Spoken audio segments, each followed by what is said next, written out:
നൂറില്ലാഹി ഫാറിൽ കമലാതി ثم استلست ولا خير البريات رحماننا إننا طلاب صراط الذين أنعمت عليهم.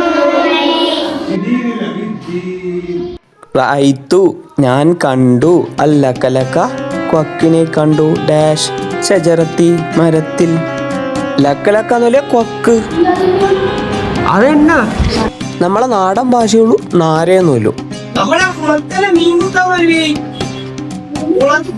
കുളത്തിലായാലും കടലിലായാലും നീന്തുന്നതാണെങ്കിൽ അത് വീണ മറ്റേ കോൽവായ നോക്കി കൊക്കിനെ കോൽവായ നോക്കി അതിനുണ്ട്. പിന്നെ കടുപ്പത്തേക്ക് പോയി ആ കടുപ്പത്തേക്കോ കുളത്തേക്കോ പോയി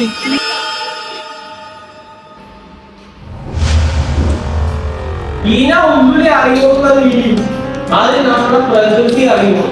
പ്രകൃതി അറിഞ്ഞാൽ നമ്മൾ ഈന ഒന്നുകൂടി എന്താണെന്ന് അറിയാമല്ലോ. ഇപ്പൊ ഫിലരിന്റെ സമയമാണ്, ഫിലരിന്റെതാണ് പ്രകൃതി ഉണരുണ്ട്, എല്ലാ ജീവജാലങ്ങളും ഉണരുണ്ട്.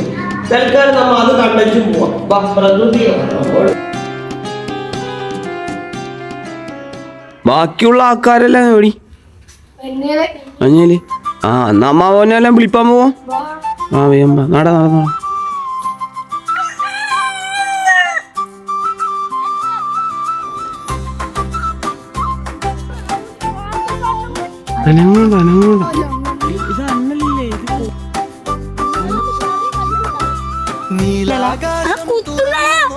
കുട്ടികളെ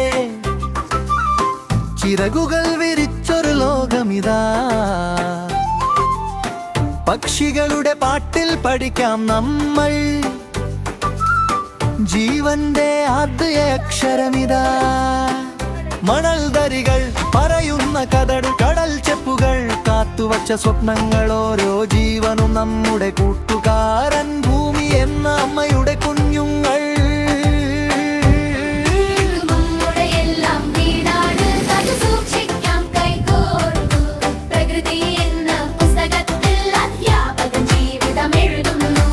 കടലും കാറ്റും കാടും നമ്മുടെ ശ്വാസം തന്നെയല്ലോ, നാളെ ഉടെ ലോകം ഇന്നത്തെ നമ്മുടെ കരുതലല്ലോ. ഈ കുന്നെല്ലാം താനേ ഉണ്ടായതില്ലേ, നമ്മളെ ഉപ്പാപ്പാമെല്ലാം കൃഷി ചെയ്യാൻ വേണ്ടിക്ക് ഇവിടെയുണ്ട് മൺ മാറ്റിയിട്ടതാണ് കുന്ന് പോലെ ആയത്. അതുകൊണ്ടാണ് ഇവിടെ വേഗം തണ്ണി കാണേണ്ടത്. ആ ഫക്കയാണ്ടി ഒരു മഞ്ഞ കളർ ചറയത്, അതാണ് പൂക്കുഞ്ഞങ്ങന്ന് പോലും ഉണ്ടത്. ഇവിടെ മുന്നേ ഇഷ്ടം പോലെ ഉണ്ടാനെ, ഇപ്പം ഒറ്റ ഒന്നിനും കാണുകയില്ല. ഇപ്പോഴാണ് ഇതിനെ കണ്ടത്.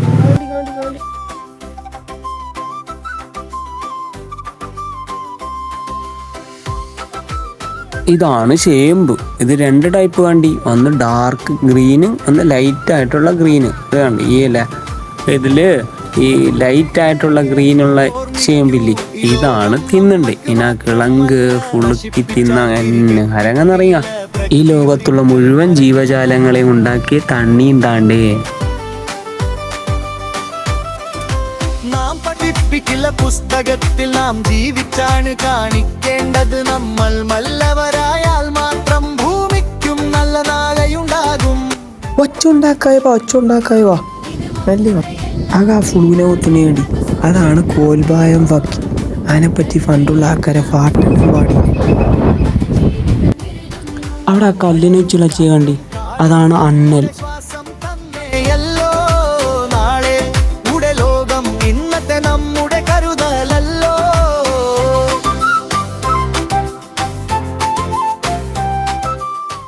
നമ്മളെ മൂക്കിന് താളത്ത് ശ്വാസം ശ്രദ്ധിക്കണം.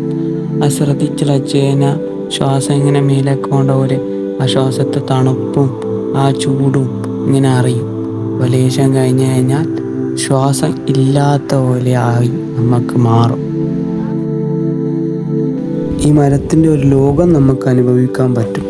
നമ്മളെ കാലിനടി ഇവ പരസ്പരം കണക്ട് ചെയ്ത ഒരു അന്യഗ്രഹം പോലെ തന്നെയുണ്ട്.